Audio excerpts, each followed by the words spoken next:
नमो नमः। संस्कृत ज्ञान शिक्षा में आप सभी का हार्दिक अभिनंदन है।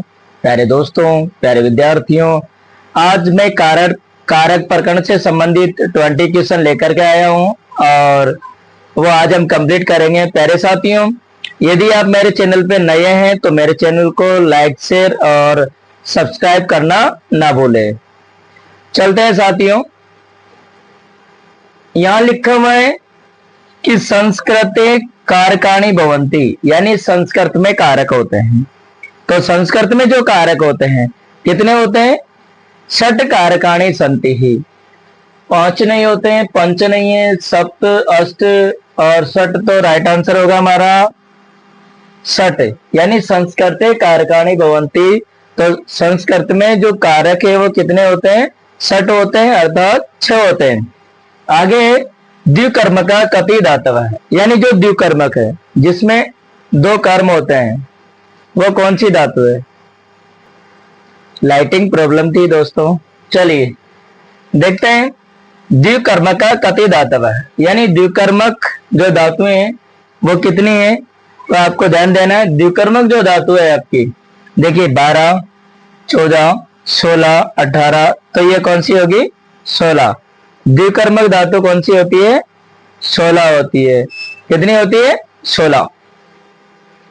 अपवर्गे का विभक्ति, यानी अपवर्गे में कौन सी विभक्ति होती है?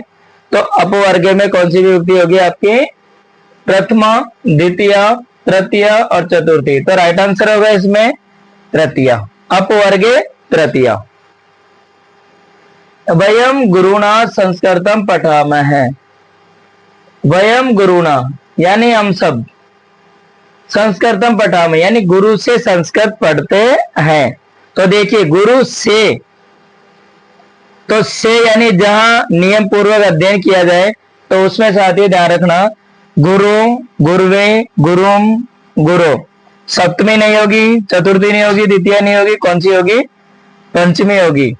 गुरु शब्द, गुरु शब्द में क्या होगा कि इस तरीके से कंप्लीट हो जाएगा आपका कारक विभक्ति भवन्ति, यानी कारक विभक्ति होती है।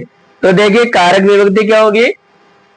पंच, सप्त, षट और अष्टो। आपको ध्यान देना साथियों कि जो संस्कृत में कारक विभक्ति होती है वो कितनी होगी? 7 होगी। कौन सी होगी? कितनी होगी? 7। ठीक है, समझ में आ रहा है? चलो चलते हैं। प्रातिपदिकार्थ मात्रे विभक्ति भवति, यानी प्रातिपदिकार्थ मात्र में विभक्ति होती है। एक सूत्र है ना, प्रातिपदिकार्थ लिंग परिमाण वचन मात्रे प्रथमा विभक्ति। तो इसमें साथियों कौन सी विभक्ति हो जाएगी आपकी? चतुर्थी नहीं होगी, द्वितीय नहीं होगी, और कौन सी हो जाएगी? प्रथमा विभक्ति हो जाएगी। ठीक है, आगे देखिए।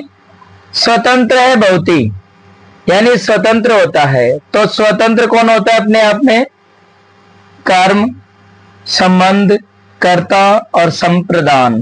जब मैंने कारक विभक्ति रीट की क्लासे ली थी उस समय कारक विभक्ति में मैंने आपको बताया था कि स्वतंत्र कर्ता, यानी कर्ता अपने आप में स्वतंत्र होता है और कर्ता के अनुसार क्रिया का प्रयोग किया जाता है।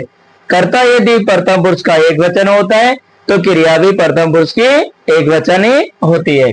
तो यहां राइट आंसर क्या होगा साथियों? कर्ता। आधार है कतिदा, यानी जो आधार है, आधार कितने हैं? द्विधा, पंचदा, त्रिदा, चतुर्दा। तो त्रिदा होगा। इसमें देखिए आधार है, औपश्लेषिक आधार है, वैश्विक आधार है और अभिव्यापक आधार है। सप्तमी विभक्ति में जो आधार होते हैं वो 3 होते हैं। आधार से वेदो नास्ति, यानी आधार के वेद नहीं है, नास्ति। औपश्लेषिक है, वैश्विक, अभिव्यापक, दो अभिसत्तात्मक ये नहीं होता है। तो राइट आंसर हमारा क्या होगा? द। आगे पृथक, विना और नाना, इन शब्दों के, इन पदों के योग में कौन सी विभक्ति होती है?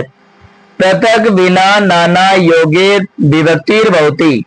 तो द्वितीय, तृतीय, पंचमी, सर्वहा। तो द्वितीय भी होती है, तृतीय भी होगी, पंचमी भी होगी, और तो तीनों ही राइट आंसर होगा। इसमें होगा सर्वहा। देखते हैं आगे 11 नंबर का क्वेश्चन है, निषेधार्थक अलम इति योगे, निषेधार्थक के योग में। तो जहां निषेध, मैंने आपको कारक विभक्ति पे पढ़ाते समय बताया था कि अलम का प्रयोग दो जगह होता है, एक तो निषेधार्थक अर्थ में होता है जो तृतीय विभक्ति में होता है, और एक पर्याप्त अर्थ में होता है जहां संप्रदान कारक होता है, चतुर्थी विभक्ति प्रयोग होता है। तो यहाँ होगा निषेधार्थक लिखा हुआ है साथियों, तो द्वितीया, तृतीया, चतुर्थी, पंचमी कौन सा हो जाएगा? तृतीय विभक्ति राइट आंसर होगा। यस्य च भाव लक्षणम, तो इसमें देखिए कर्मणा, कर्णेन, भावेन, उपकरणेन, तो ये सूत्र है साथियों सप्तमी उसमें सप्तमी विभक्ति में। तो क्या होगा? यस्य च भावेन भाव लक्षणम, यस्य च भावेन भाव लक्षणम, तो राइट आंसर होगा हमारा स। वृक्षात फलाने अवचिनोति, यानी वृक्ष से फल चुनते हैं। तो मैंने आपको बताया था कि एकतीतम च एक सूत्र है कारक विभक्ति में और द्वितीय विभक्ति में, उसमें 16 धातु हैं जो द्विकर्मक हैं, तो उन्हीं का उदाहरण है साथियों यहाँ। तो यहाँ वृक्षात दे रखे हैं, तो वृक्षेण, वृक्षम, वृक्षे, वृक्षे, तो यहाँ राइट आंसर होगा वृक्षम, क्योंकि द्वितीय विभक्ति अपरे होगा। वसट योगे विभक्ति भवति, देखिए मैंने आपको बताया था कि नमः स्वस्ति स्वाहा स्वदाह अलम वसट योगास्य है, यानी नमः के योग में, स्वा के योग में, स्वस्ति और स्वदा, अलम और वसट के योग में कौन सी विभक्ति प्रयोग होता है? चतुर्थी विभक्ति प्रयोग होता है। मैंने आपको बताया था साथियों कि पद को मान करके जहां जो विभक्ति होती है वो उपपद कारक विभक्ति मानी जाती है। तो यहाँ वसट के योग में द्वितीया, तृतीया, चतुर्थी, पंचमी, तो कौन सी हो जाएगी?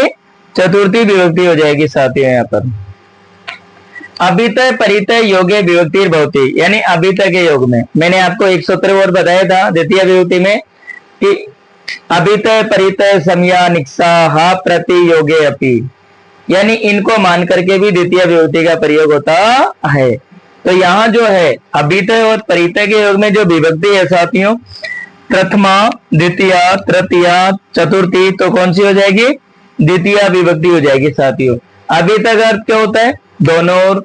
परितय का अर्थ क्या होता है? चारों ओर।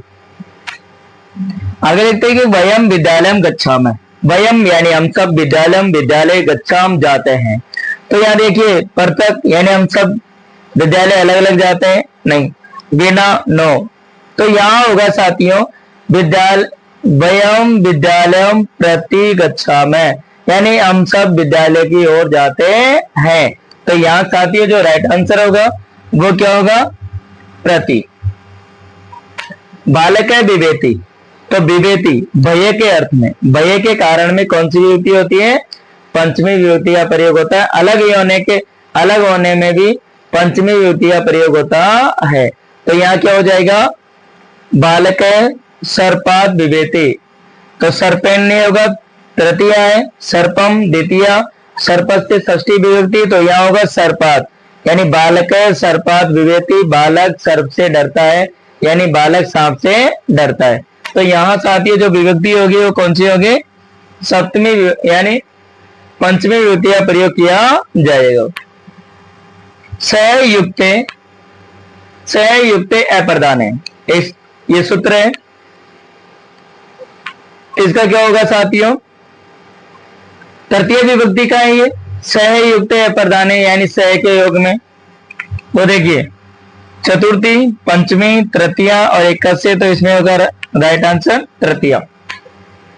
सहयुक्ते अप्रदाने तृतीया स्यात्। धनम जीवनम व्यर्थम अस्ति, यानी धन के बिना जीवन व्यर्थ होता है, ऐसा होना चाहिए कि धनम बिना जीवनम व्यर्थम, धन के बिना जीवन व्यर्थ होता है। तो साथ ही यहां मैंने आपको बताया था कि जो बिना है, पृथक, बिना और नाना, इनके योग में द्वितीया, तृतीया और पंचमी विभक्ति का प्रयोग होता है। तो यहां देखा गया, तो देखिए स, दिक, बिना और प्रति, तो राइट आंसर क्या होगा साथियों हमारा यहाँ पर? बिना के योग। धनम बिना जीवनम व्यर्थम, धन के बिना जीवन व्यर्थ है। आगे क्या है?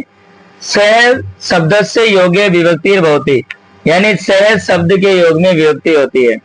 तो सह शब्द के योग में विभक्ति साथियों ध्यान देना, तृतीया, चतुर्थी, पंचमी और षष्ठी तो साथियों कौन सी हो जाएगी, सह के योग में तृतीय विभक्ति का प्रयोग होता है। ये आज हमने साथियों कारक प्रकरण के 20 क्वेश्चन कंप्लीट किए हैं। प्रत्येक एग्जाम में, यानी संस्कृत की जितने भी एग्जाम आप दे रहे हैं, चाहे स्कूल लेवल पे ले लीजिए, चाहे कॉम्पिटिशन लेवल पे ले लीजिए, प्रत्येक एग्जाम में कारक प्रकरण से संबंधित क्वेश्चन आपके आते हैं। तो साथियों यदि आप मेरे चैनल पे नए हैं तो मेरे चैनल को लाइक, शेयर और सब्सक्राइब करना भी ना भूलें और मेरी क्लास को ज्यादा से ज्यादा शेयर करें। और आपका प्यार और स्नेह हमेशा ही बनाए रखें। मेरी क्लास रोजाना शाम को 7 बजे अपलोड हो जाती है। और ठीक है साथियों, मिलते हैं अगली क्लास में, अगले वीडियो में। तब तक के लिए जय तु भारतम, जय तु संस्कृतम।